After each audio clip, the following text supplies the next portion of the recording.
There's something romantic about the idea of island life. You picture yourself barefoot, sipping coconut water on a white sand beach, the ocean just a few steps away, and no emails to answer. Just peace, just nature, just freedom. But behind the Instagram photos and travel vlogs, island living in Southeast Asia isn't always what it seems. For some people, it's paradise. For others, it becomes a slow, sunny breakdown. So today, I want to talk about what island life is actually like, the good, the bad, and everything in between. Let's get into it. Let's start with the dream, because yes, it is real. There are few things more peaceful than waking up to birdsong instead of traffic, walking to a quiet beach instead of sitting in a car, and spending your day in flip-flops rather than some dress shoes. Rent can be cheap, especially if you're outside of the tourist zones. Local markets have fresh fruit, seafood, and simple meals for next to nothing. The rhythm of life slows way down. There's no FOMO because there's nowhere else to be. If you're a remote worker, a retiree, or someone just looking to disappear for a while, you meet the most interesting people. Artists, expats, backpackers, they're drawn to the same simplicity. You ride a scooter, not a subway, you see the stars at night, and most days you don't even need a plan.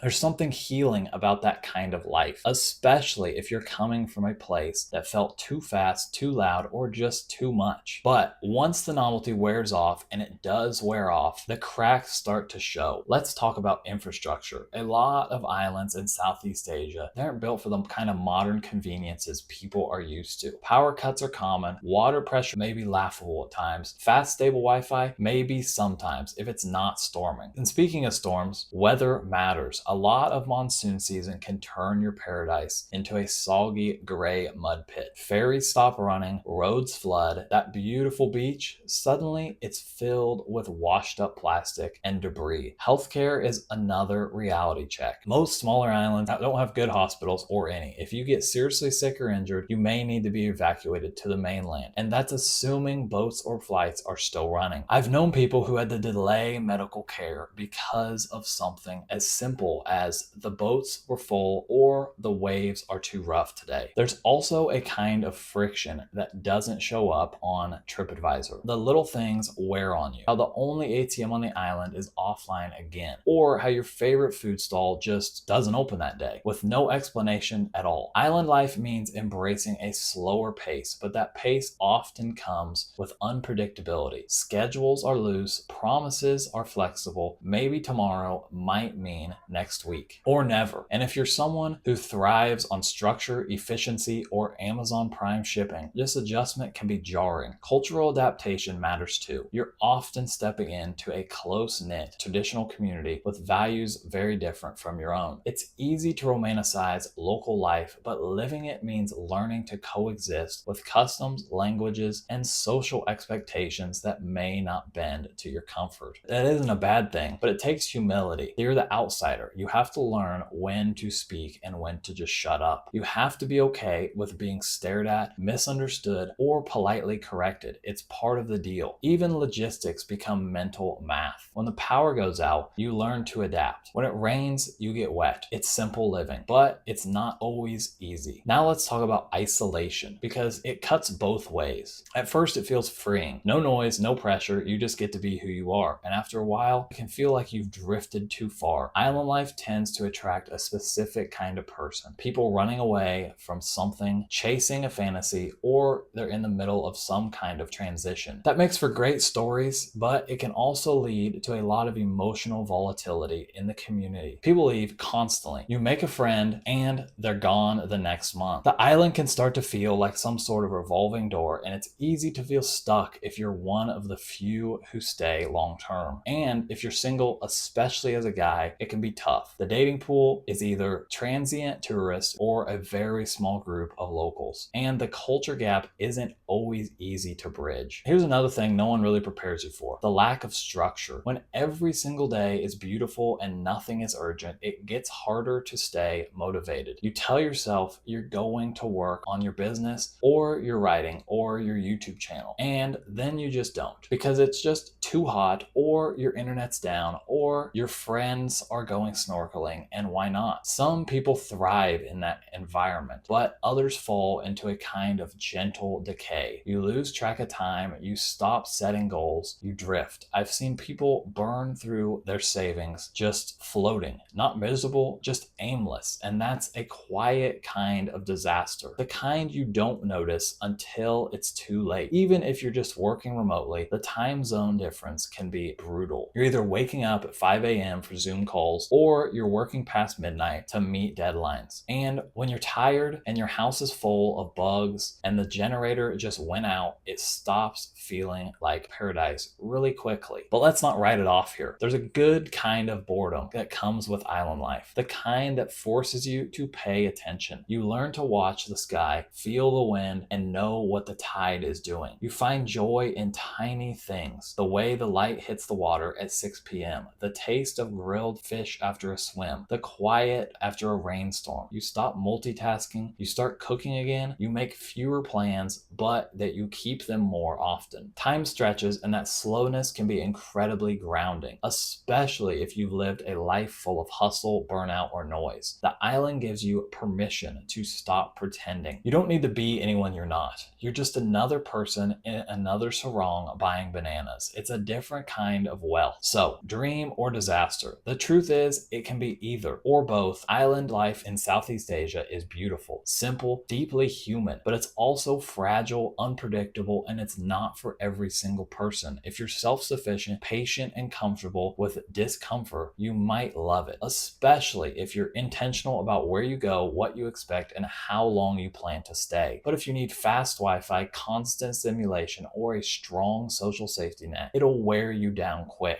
And honestly, the real question isn't, can you live on an island? It's why you actually want to. If you're escaping something, it'll follow you. If you're searching for yourself, you might find you were never really lost, just tired. The best island experience I've seen come from people who show up with respect for the culture, the weather, the limits. People who adapt instead of trying to recreate the city life in a prettier location. People who understand that beauty and boredom can coexist, and that's okay. So yeah, island life isn't perfect, but maybe that's the point. If you want convenience, stay in the cities. If you want certainty, stay home. But if you want to feel the wind, watch the sea, and slow your life down just enough to remember what matters, there's still magic to be had out there. You just have to know how to live with it, not on top of it. If you're like me, living abroad kind of forces you to see the world differently. You start to realize where you get information really matters. That's why I've been using Ground News. It's a news app that lets you compare how stories are covered across the political spectrum, left, center, and right. So you can spot media biases and decide for yourself what is really going on. It's helped me stay informed without getting sucked into one-sided narratives, and I think it's a great tool. Check it out at the link in the description and pinned comment below. By using that link, you're also supporting the channel. Thanks for watching, and I'll see you in the next one.